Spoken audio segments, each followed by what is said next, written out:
The Searing Gorge was a battle zone.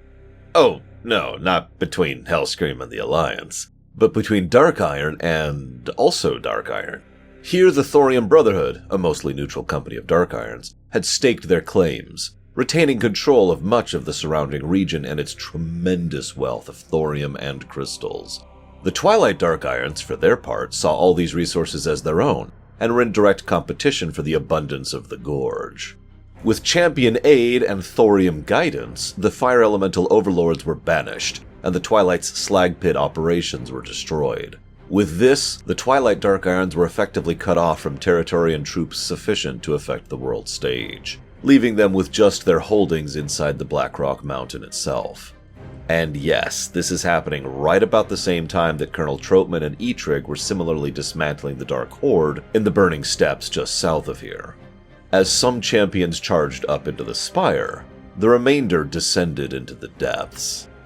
Blackrock Depths is the more common term for the region surrounding Shadowforge City, capital of the Dark Irons of old, now primarily occupied by the Twilight Dark Irons. Lord Rokar is an oddity, a lava elemental who rather preferred avoiding the constant internecine politics of the Firelands. Thus he purposefully upset his lords, ensuring his banishment to the city as a guard dog for Gerstan. High Interrogator Gerstan is a lovely woman, enjoying expensive luxuries such as jewel-encrusted torture tools, and operates the prison block on behalf of her Twilight masters. Houndmaster Grebmar was an orphan from childhood who preferred the company of his hounds over those of his fellows. His hounds preferred him too, as he regularly ensured they had their fill of ale. There is one exception to this, of course, Warder Stilgris, Grebmar's only friend, who actually used one of his vicious hounds in defense of the vaults. The Twilight's Hammer recruited from all walks of life, but the most common by far were former shamans, such as Lorgrain, who often got just a bit too close to the elements they worked with, heedless of old god temptation. Lord Incendius was exactly the type of elemental Rokar liked to avoid, a schemer banished to guard duty for playing the game and losing. Phineas Darkvire was a disgrace even to the Dark Irons, a man of no real talent or skill who built a career as an architect by stealing the plans and ideas of others and pretending they were his own. The Dark Irons often deployed throughout the depths at great speed via the use of the underground Dark Iron Highway, guarded by a Molten Giant who survived the events of the Molten Core some years ago. Much of the strategies and schemes of recent history on behalf of the Twilight Dark Irons could be traced to General Angerforge. He was currently in political exile for upsetting his lords. Only his tactical brilliance had saved his life.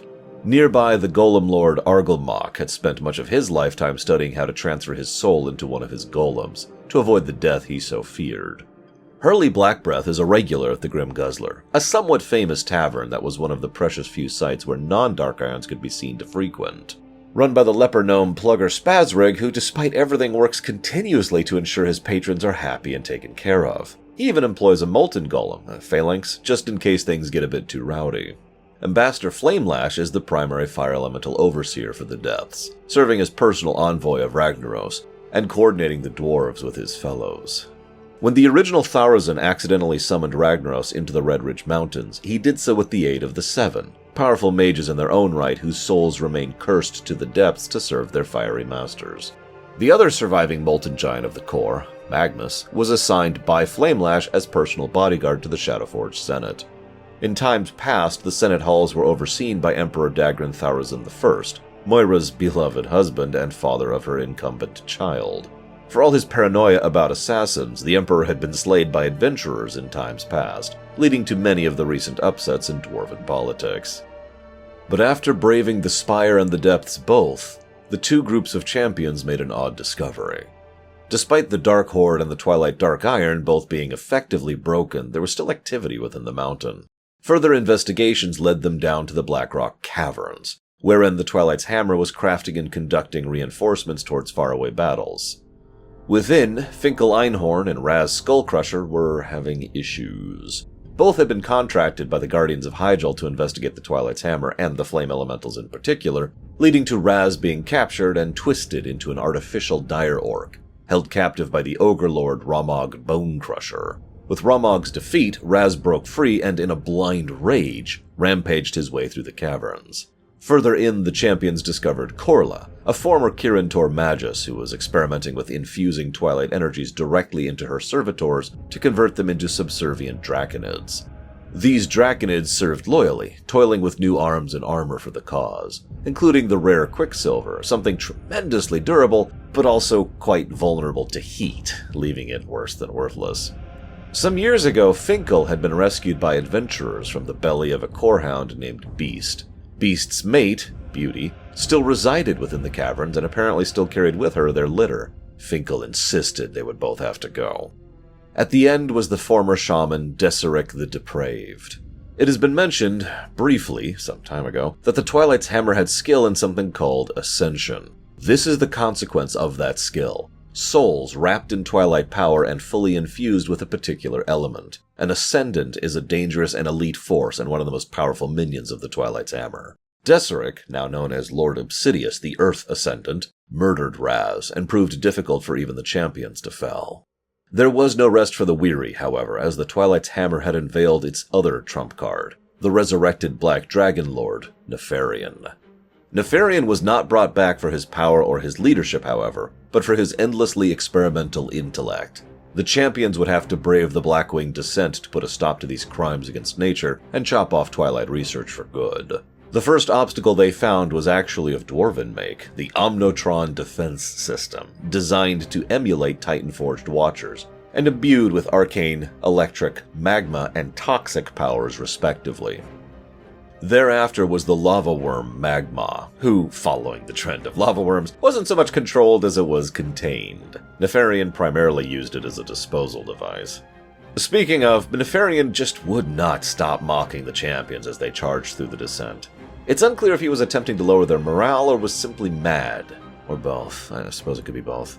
Chimeron was... there's nothing nice to say about this thing. Nefarian crafted it, killed it, rebuilt it, killed it again, and did so periodically over the years. Something to pass the time.